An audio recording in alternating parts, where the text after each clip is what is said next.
Hello ladies and gentlemen and all the core gamers out there, CAJman777 here, welcoming you to episode 31 of Monster Hunter Double Cross today.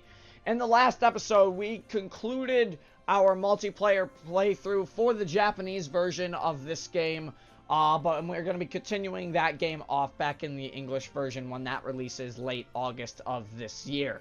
This time, however, we're actually going to be hunting two monsters down. We're going to be hunting two monsters you guys haven't seen yet.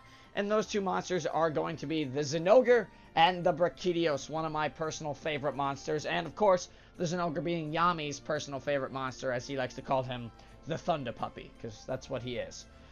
Before that, though, I'd like to take this opportunity to thank our donators over there on Patreon. Valentine Blaze, MickeyPhorGens, MaddiLeigh, Thomas, Eraisuithon Sotiri, and Liotos the Lotus for their continued support to the channel. And of course, as I said, we are hunting the Zinogre today and the Brachydios. I am already ready to go. I am equipped with my Dread Queen armor as per usual. And of course, I have the Eraisuithon longsword. And if it sounds like my voice is shot for this episode, that is because my voice is absolutely shot. I have a very sore throat. And me recording this probably isn't a very good idea. I had a pretty long stream, 4 hours and 30 minutes. So I wouldn't say it's my longest stream. But I had a long stream yesterday. And my voice is pretty shot after that. I had a nice conversation after that with a bunch of people as well. But we're going to try and work our way through that. And let's go hunt the Zinogre. As per usual, I will be giving the lowdown of the Zinogre's moveset, his abilities, weaknesses, and everything. So getting right into the hunt here, the first thing I'd like to let you guys know is both monsters we are hunting are indeed weak to ice today. That is why I am equipped with the Eraisuithon longsword. The Eraisuithon is a monster that we will not see for a decent while in this playthrough. Probably not until we start the high rank version of the story, which will be back in the English version. Because right now we're only going up to episode 35. I know that's unfortunate, but we are going to be picking a bit back off in the English version as well. So as we go down to hunt the Zinogre is a Thunder Wolf, and he attacks by pretty much charging up thunder energy around him, and he has some really, really cool attacks, and we'll get into that in a second here.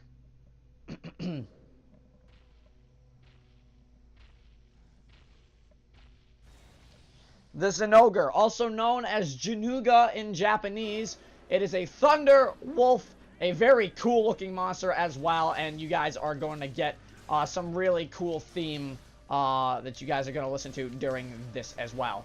He's got a very cool and very unique theme. First appearance of this monster was indeed in Monster Hunter Portable 3rd, which was for the PSP, believe it or not.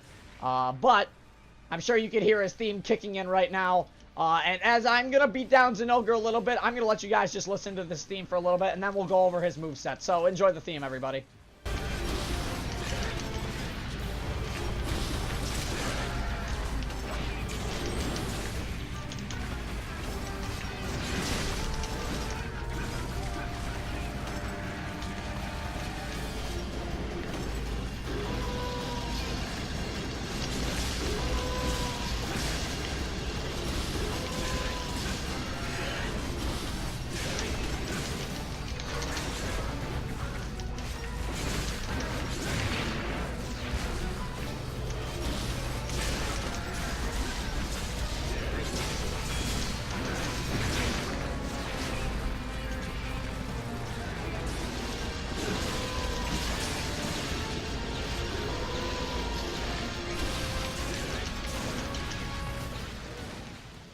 Alright, so now that you guys have gotten a really nice look at Zinogre's theme, Zinogre is a very fast, powerful, and aggressive monster, like I said, that uses electricity to charge up, and when he does, he goes into his full enraged state, which a lot of us just call Super Saiyan Thunder Puppy.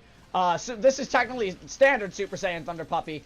He's not quite Super Saiyan 2. He has not given into his anger, but this is where Zinogre gets a lot of his vicious attacks. He has backflip tail slams, corkscrew tail slams, thunder shock paws. He has very, very powerful moves in this arsenal when he is Super Saiyan Thunder Puppy. He also can shoot thunderbugs out of his body, and we will actually end up having to fight those thunderbugs later in the game, but they do damage to you, and they can indeed cause Thunderblight. He also has this overpowered move, which is called the Lightning Storm. You can stop it very quickly, though, if you are indeed good with timing. Now, after a certain amount of damage, Zinogre's charge does indeed break, and he does suffer the weakness of going back to his normal state, as he will need to recharge the electricity. The variance he stays in this normal state, though, is very dangerous, because while he's fully charged, he can do some very vicious attacks, like I said, Lightning Storm, Thunderpaws, backflips. But they do a lot of damage, and all of those moves will inflict Thunderblight. As for weak points on the Zinogre, his face, chest, and front claws are going to be his weakest point for you to hunt on the Zinogre. He is essentially a very proud prince-like monster, as you can see by his strutting movement. He takes much pride in what he actually is. The Zinogre is a very, very cool monster. One of my personal favorites from the series, and I can see why Yami likes this monster a lot. Breakable parts on the Zinogre include the tail, both his horns, and the 2 front claws. You can also break his back. In fact, if you end up tipping over Zinogre when he's in his charged state, you can actually mine his back with bug nuts to actually get thunderbugs, which are needed indeed for some upgrades later down in the game. And we do have Zinogre on the run here. Very, very easy monster, honestly. Keep in mind, though, we are fighting the low-rank variant of it. We do not have the high-rank variant unlocked. But obviously, this playthrough is more of a tutorial for that than anything else. But he should go down relatively quickly here. Ouch. He also has a hip check, as you can see. He should go down relatively soon here, and then we will be moving on to the next monster. I'm actually going to try and finish him off with the brave finisher slash here, but unfortunately, not lucky enough to hit him there. That is it. He also has the paw slam here, but it will not inflict Thunderblight. So that's always a plus. I can chop off his tail here. Or not. We're just going to kill it. That's Zinogre, ladies and gentlemen. He did not actually get to go into his fully enraged Super Saiyan 2 state. He essentially... The Zinogre is one of those monsters that actually does not roar unless he's in his charged state. In which case, then he goes Super Saiyan 2 and gets super aggressive and has very, very powerful attacks. He's not like his deviant counterpart, the Thunderlord Zinogre, which you guys will see much later in the series on one of our live streams called the Deviant Wheel of Destruction. We are looking forward to hunting all the deviant monsters in the game. But that is pretty much everything you guys need to know on Zinogre. So what we're going to do here is we're going to jump on over to the Volcanic Hollow, I believe, and we're going to get some Brachydios quests going, so I will see you guys there.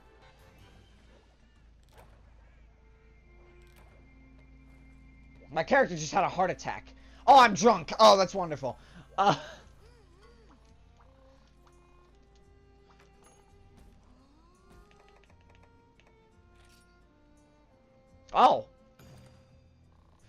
We're actually fighting the Brachydios in a different area than I thought we were going to fight Brachydios in, but that's alright. What did I didn't carve anything good off as an ogre. Alright, well, let's get right into the Brachydios hunt here. So the Brachydios is one of those monsters. He's a brute wyvern. He's very, very aggressive. And most of his attacks will revolve around his slime fists. Oh, God, I got Feline Unlucky Cat. That is fantastic. Is that really what it was? Alright, well, that's unfortunate. I'm going to actually have to boost up here. As we are on the deserted island, I thought we were actually going to go into the Volcanic Hollow to hunt Brachydios here. But I got Unlucky Cat, which stinks. That just means I have to restock up on health and stuff. But that's not a big deal. I have plenty of potions and stuff, so not too concerning.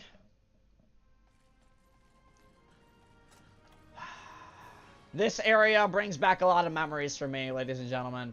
I don't know if I talked about it either, but this area was the starting area of my very first Monster Hunter game, Monster Hunter Tri, where it had underwater combat. Unfortunately, underwater combat in this game does not exist, but Monster Hunter Tri was my very first Monster Hunter game, and I've played every other Monster Hunter game in the series besides Monster Hunter Online, and I think Frontier.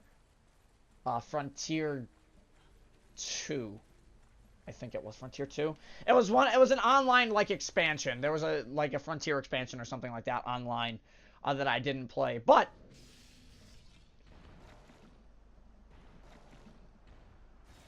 Ladies and gentlemen, this is the Brachydios. He is essentially a monster made of ebony. If you guys don't know what ebony is, it's essentially like a material, or ebony, or however you pronounce it. Brachydios, a very aggressive brute wyvern that does indeed have a roar, as once again I am bringing Brave style ice into this equation. For those of you who do not know, Brachydios fights using slime-based attacks. Now, what is slime-based attack? Well, essentially, that. Once slime is set on the ground for a long time, or on your hunter for too long of a time, it does explode and causes explosive damage, also known as Blast Blight in this game. Blast Blight is a very powerful and unknown status that was first introduced into Monster Hunter 3 Ultimate, with the new flagship being this monster right here. Brachydios is a very powerful monster. Not really this one, but once you get him higher up, he's a very, very strong threat. And here's something about Blast Blight that some of you may not know. If you get hit while you are Blast Blighted, which is that little skull icon that you guys just saw on my screen there on my health bar, Blast Blight, essentially, if you take a hit, will give you extra explosive damage on top of the monster's damage attack as well. Now, we've actually got Brachydios in his enraged state right now, and when he gets enraged, all of his attacks that are slime-based become explosive, provided he has slime on his fists. Brachydios, like I said, will fight using most of his fists, but he can also slam his head into the ground for two of his most powerful attacks. The AoE slime, blast, and of course, the straight line of pain, as I like to call it. But most of his attacks do revolve around fists. He does have a standard tail slam as well. And, of course, like many other flagship monsters in prior games, like we were fighting the flagship monster of Portable Third, which was Zinogre, and the flagship monster of 3 Ultimate, which is Brachydios, they get their own theme. So I'm actually going to give you this chance to listen to Brachydios' theme here, so enjoy.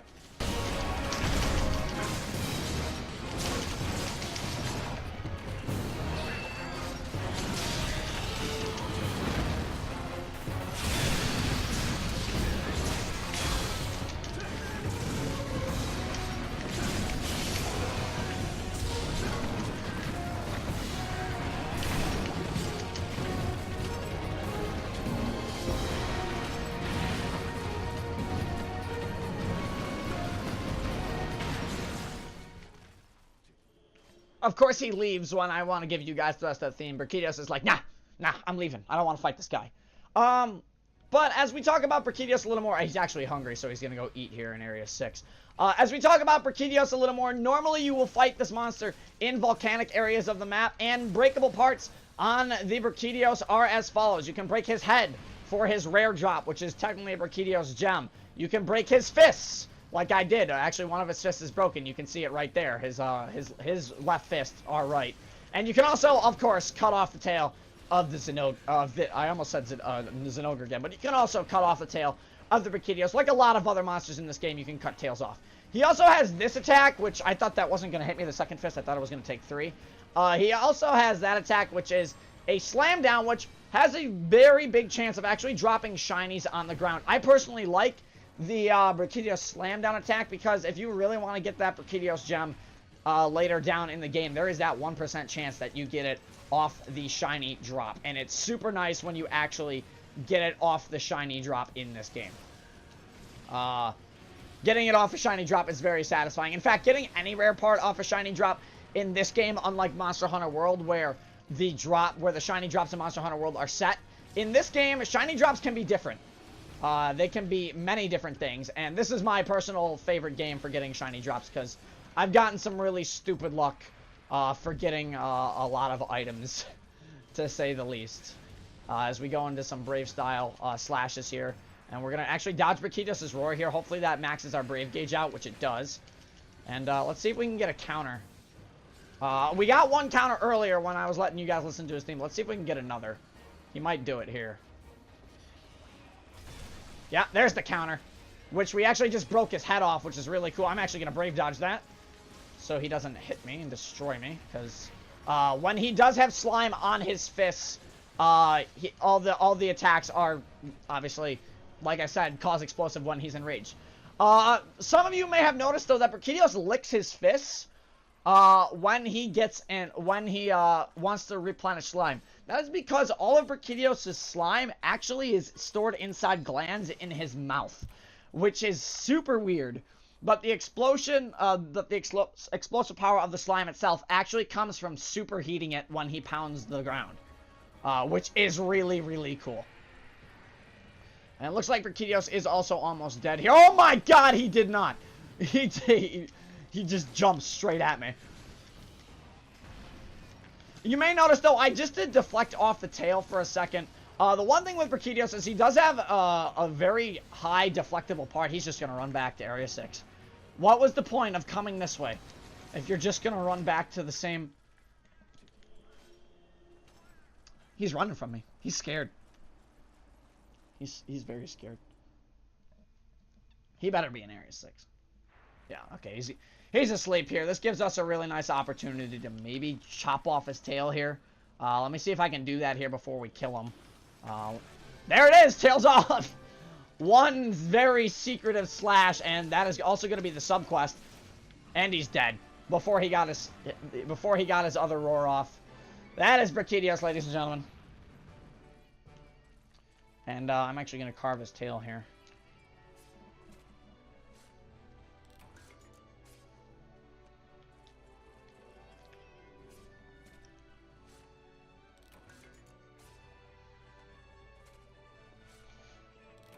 Oh, man. Pretty smooth, pretty smooth. Smooth hunts, I would have to say. Anyways, guys, I will meet you guys back at the village, and we will discuss what we're actually going to be doing in the next episode. I needed that. We'll be discussing what we're going to be doing in the next episode, so I will see you guys there. Alright, we are actually back in the village, but before we discuss what we're actually going to do in the next episode, I want to show you guys actually what the armor of the Brachydios looks like. It's very cool looking. I have 40 pages of armor, so it's going to be a while before I find the Brachydios one.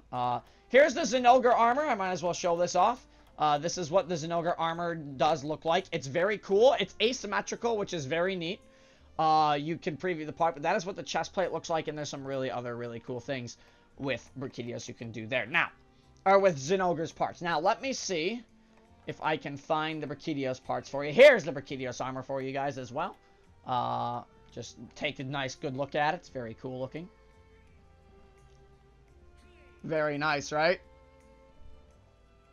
I like the way the Brachydios armor looks. I don't have the full set in this game. I actually have the full set in the English version of Generations. But I hope everybody enjoyed this episode of Monster Hunter Double Cross. In the next episode, we're actually going to be hunting down, believe it or not, another one of the flagship monsters from another Monster Hunter game. That's right, we're hunting quite a few flagship monsters with a lot of the these last few monsters that we have left. So it's going to be flagships galore, not from this game, but from previous Monster Hunter games. So I will see you guys in the next episode of Monster Hunter Double Cross, where we're going to be hunting the Tigrex. So until then, this is CAJ Man 777 signing off. Stay safe, everybody.